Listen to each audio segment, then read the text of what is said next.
In the early 6th century AD, as the Eastern Roman Empire gasped its last breaths, a child was born in a humble village on the Balkan frontiers, a child destined to forever alter the fate of the empire. Belisarius, the son of a simple border guard, wrestled with death from the very first days of his life. When he was no more than 5 years old, his father was killed in a skirmish with Gothic tribes. His mother, consumed by grief, passed away just 3 years later. Orphanhood in those days meant a slow death, but fate had a different path for this boy. On a cold winter day in 507 AD, when a group of Byzantine soldiers stopped in his village to rest, the 12-year-old Belisarius did something that left everyone astonished.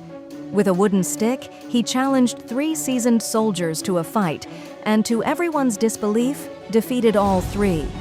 The group's commander, a man named Justinian who would later become emperor, saw something in the boy's eyes that was rare even among soldiers, a fire of fearlessness and a smoldering brilliance.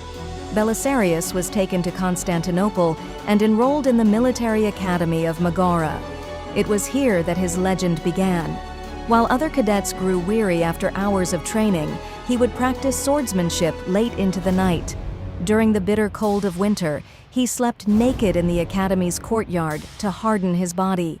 He would secretly steal books on military tactics, hidden by instructors from students, and study them by the dim light of oil lamps. In 525 AD, his first true test arrived.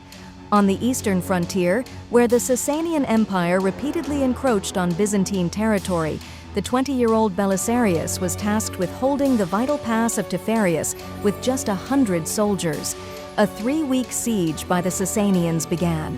When food and water ran out, many of his men wanted to surrender.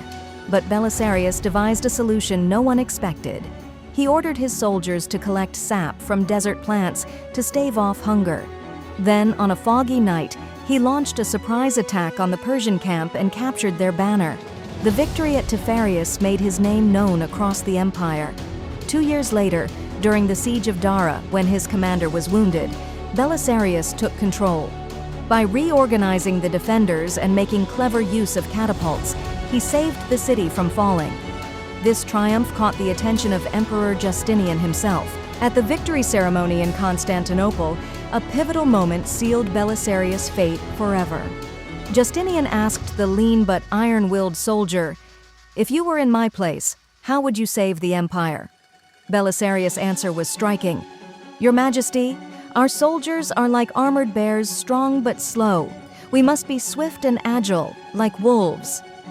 The bold response impressed the emperor, but the most significant event of that night was Belisarius's meeting with Antonina.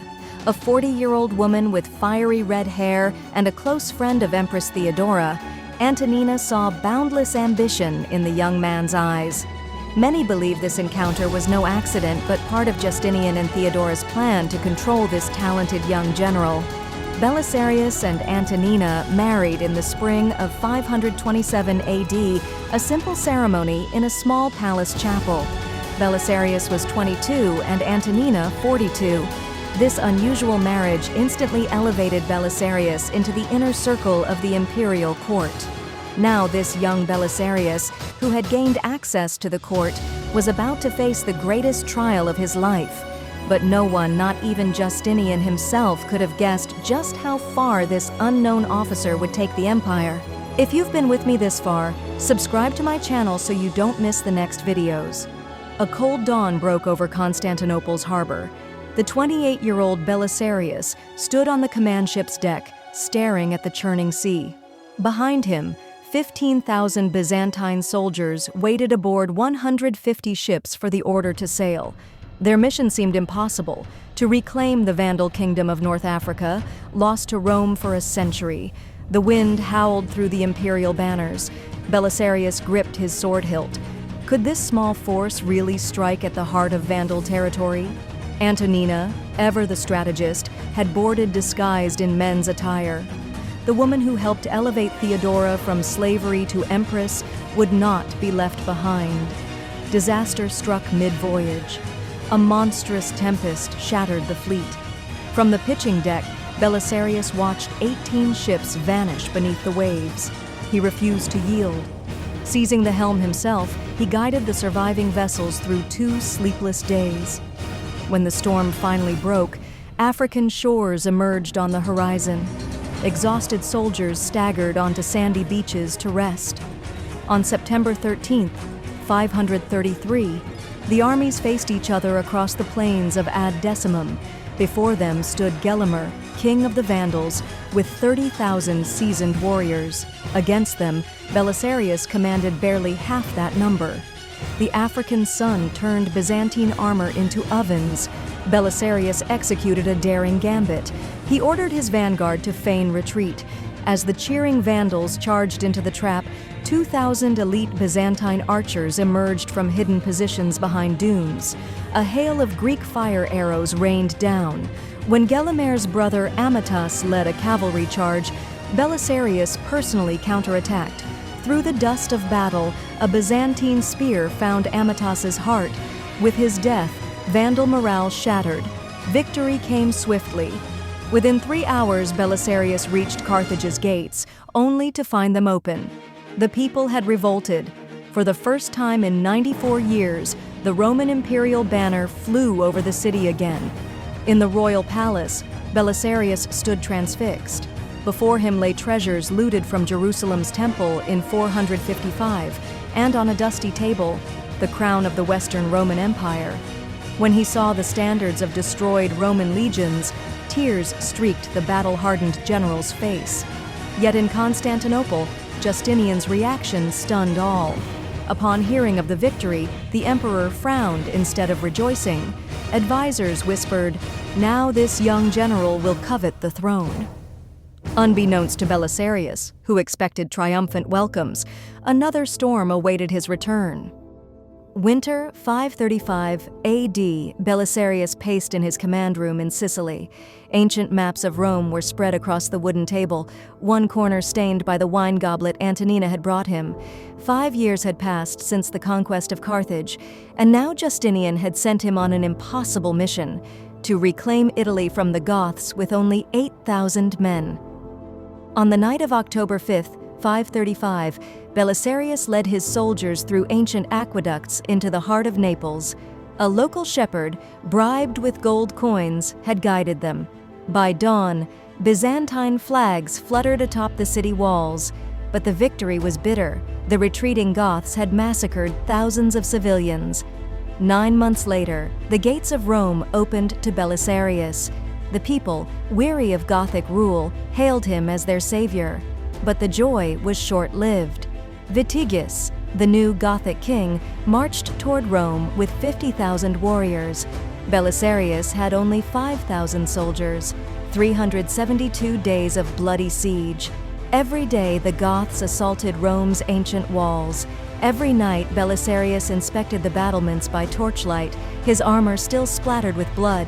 Antonina organized civilians to carry food and medicine to the soldiers. At the height of the famine, when his troops mutinied from hunger, Belisarius slaughtered his own war horses to feed them. In the spring of 540, Belisarius captured Ravenna, the Gothic capital, through an unparalleled stratagem. The Goths, aware of Justinian's betrayal of Belisarius, made him an offer. "Become our king. We will accept you as emperor of the Western Roman Empire." Belisarius pretended to agree, but once inside the city, he raised the Byzantine banner. Ravenna's victory should have been celebrated, but a letter from Justinian arrived. "Return to Constantinople at once." Belisarius knew what awaited him. When his ship reached the harbor, there was no grand welcome, no official recognition, only a few imperial guards sent to confiscate his sword.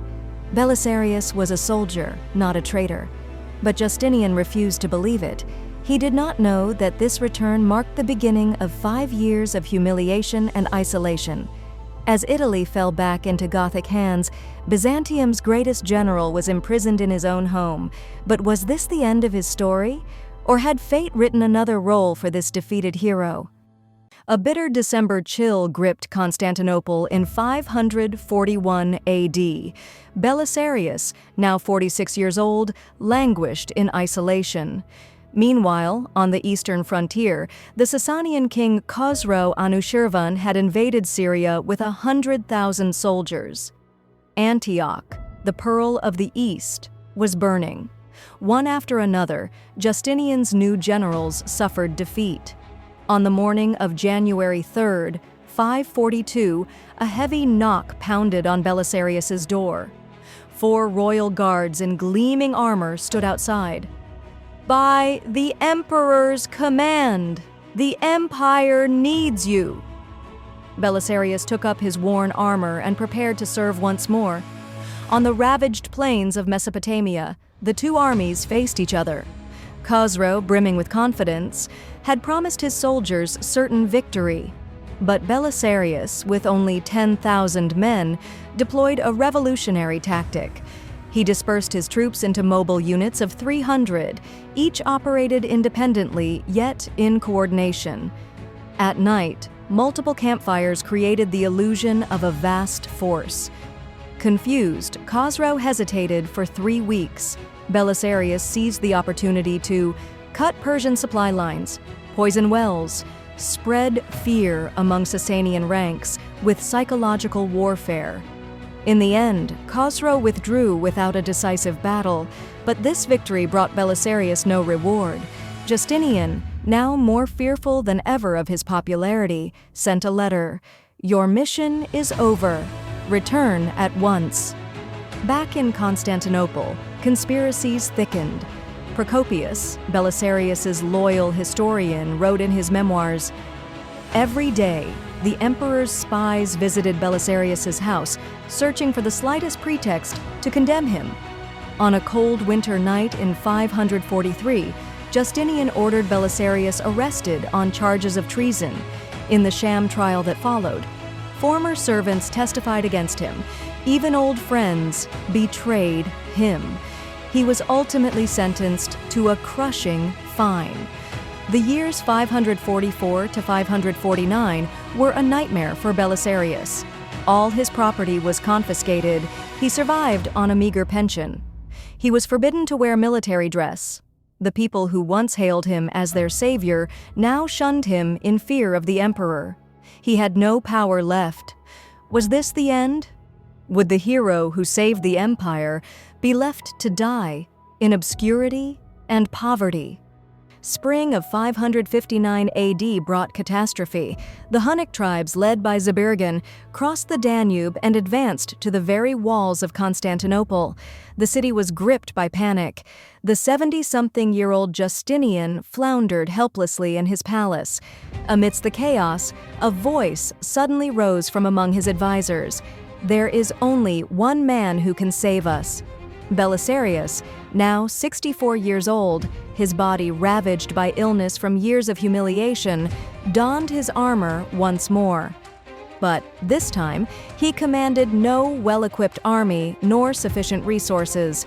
With only 300 retired soldiers and a band of inexperienced volunteers, he devised an unbelievable strategy.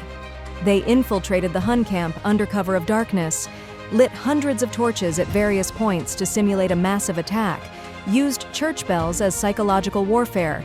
Belisarius himself, wielding his old sword, led the front lines. The Huns, believing they faced an overwhelming force, fled in terror. Constantinople was saved. From 560 to 565 AD, Belisarius gradually lost his eyesight. Rumors spread through the markets of Constantinople that Justinian had ordered his blinding, though modern historians consider this a legend.